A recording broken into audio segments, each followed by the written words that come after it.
Tollywood অভিনেত্রী স্বস্তিকা মুখার্জি ঠোঁটকাটা স্বভাব, সমাজের বাঁকা দৃষ্টিকে পাত্তা না দেওয়ায় বছর জুড়েই আলোচনায় থাকেন।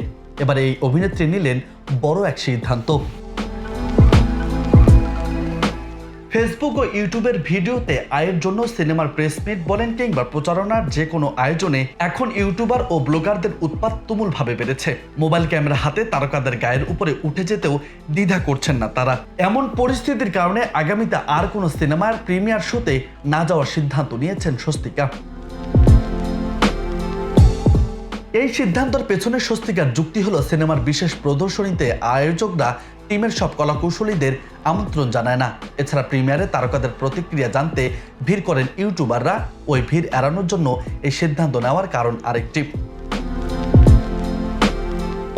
স্বস্তিকা অভিনীত দুর্গাপুর জংশন সিনেমা কদিন আগে মুক্তি পেয়েছে পশ্চিমবঙ্গের প্রেক্ষাগৃহে। সিনেমায় তিনি একজন অনুসন্ধানী সাংবাদিকের ভূমিকায় অভিনয় করেছেন। হিন্দুস্তান টাইমকে দেওয়া এক সাক্ষাৎকারে প্রিমিয়ার শোয়ের আয়োজন এবং এই সময়ে সাংবাদিকতা নিয়ে নিজের মতামত জানিয়েছেন স্বস্তিকা। এছাড়া ফেসবুকেও এক পোস্টে নিজের মতামত জানিয়েছেন তিনি। সিনেমার প্রিমিয়ারে ইউটিউবারদের ভিড় নিয়ে বিরক্তি প্রকাশ করে স্বস্তিকা বলেছেন, সবার হাতে ফোন, সবাই ভিডিও বা ছবি তোলেন, তাই বোঝার উপায় নেই আসল সাংবাদিক আসলে কে। অভিনেত্রীর ভাষ্য, কেনই বা তাদের বাইট দেব বা তাদের কোনো ফোনে বন্দী হব জানি না।